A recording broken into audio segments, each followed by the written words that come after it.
Daddy എന്തുവാണിത് പിള്ളേരെ പോലെ? ഇനി ഇരിക്കല്ലേ, പോട്ട്. ഒരാഴ്ച വരുമ്പോ എല്ലാം ശരിയാവും. അങ്ങനെ എങ്ങനെയൊന്നും ശരിയാവൂല മോളെ. അയ്യ, ഇങ്ങനെ വിഷമിക്കല്ലേ. അപ്പുക്കുട്ട സാറിന്റെ ഏറ്റവും വലിയ ശത്രു ഇപ്പൊ ഞാനാ. ശരിയാവും, ഒരാഴ്ച ഇല്ല ശരിയാ. നേരെ ഇരുന്നാണ് ചിരിച്ചാണ്. ഇങ്ങനെ ഇരിക്കല്ലേ, വീട് കൊണ്ട് ഉറങ്ങിപ്പോയി ഡാഡി. ഇങ്ങനെ ഇരിക്കണോണ്ട്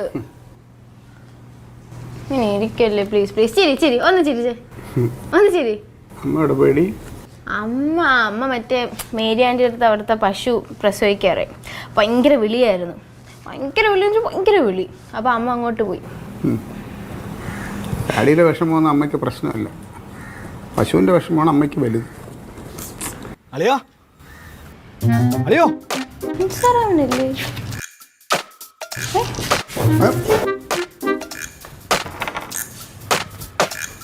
ദ്രോഹി, ദുഷ്ട, ചതിയാ. പാല് എന്ന് വളർത്തിയ കയ്യിൽ തന്നെ നീ കൊത്തിയല്ലടാ. നീ ഒന്നും പറയണ്ട പുല്ലേ, നീ ഒന്നും പറയണ്ട. നീ എന്തിനാണ് ഇങ്ങോട്ട് വന്നത്? ഒരു കൂടെ പറമ്പിനെ പോലെയല്ല നിന്നെ കൊണ്ടുവരുന്നത്. എന്നിട്ട് നീ എനിക്ക് തന്നല്ല.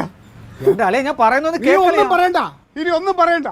എൻ്റെ അടുത്ത് പലരും ചോദിച്ചു ഇങ്ങനെയുള്ള പൊട്ടന്മാരെ എന്തിനു കൂടെ കൊണ്ട് കിടക്കണേന്ന്. പക്ഷേ നിന്നെയൊക്കെ ഞാൻ സംരക്ഷിച്ചടാ. പൊക്കോടാ.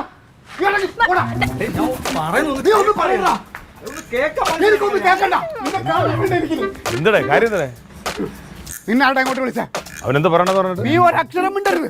എന്റെ ചതച്ചോറ കൂട്ടത്തിൽ നീ കൊണ്ടാ. നീ കൊണ്ട് ഞാൻ പറയുന്നത് കേക്കലയാ. നീ ഒരു പുല്ലും പറയണ്ട, പോ. എടാ, അവന് പറയാൻ വല്ലോണ്ടെ പറയട്ടവേ. അവൻ ഒന്നും പറയണ്ട, അവൻ പറഞ്ഞിടത്തോളം മതി. ഇനി എന്ത് പറയാൻ? എന്തെങ്കിലും പറഞ്ഞ പറഞ്ഞ് കേക്ക്. നീ എനിക്ക് കേക്കണ്ട, എനിക്ക്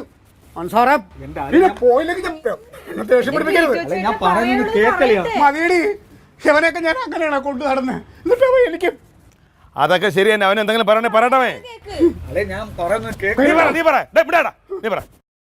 ഞാൻ പറയുന്നത് കേക്കളിയാ. കനക സാറേ, ഇന്നലെ താൽക്കാലികമായിട്ട് സ്ഥാനം എടുക്കാൻ പറഞ്ഞപ്പോൾ എനിക്കൊരു സന്തോഷം തോന്നി, അത് സത്യമാണ്. പക്ഷെ ഞാൻ ഒരു പോളെ കണ്ണടച്ചില്ല, അറിയാമോ? എനിക്ക് ഉറങ്ങാൻ പറ്റിയിട്ടില്ല. കാരണം എന്ന് വെച്ചാൽ എനിക്ക് ക്ലീൻ ഡ്രസ് ഇല്ലാതെ വേറെ ആളുണ്ടോ?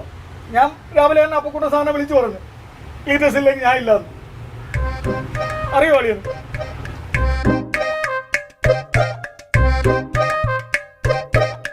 ആർക്കെങ്കിലും പറയാണ്ട് അത് പറയാനുള്ള കേൾക്കാനുള്ള സാവകാശം വേണം. നിങ്ങളിപ്പോ എന്തായി? പക്ഷെ നടരാജൻ ചോദിച്ചളിയാ, ഞങ്ങൾ ആരും ഇല്ലെങ്കിലും BDT പാർട്ടി ഓഫീസും എല്ലാം അവൻ നോക്കിക്കോളാം എന്ന് പറഞ്ഞ് അളിയന്റെ കസേര കയറി അവിടെ ഇരിക്കുക. പാർട്ടി ഓഫീസിലുണ്ട്.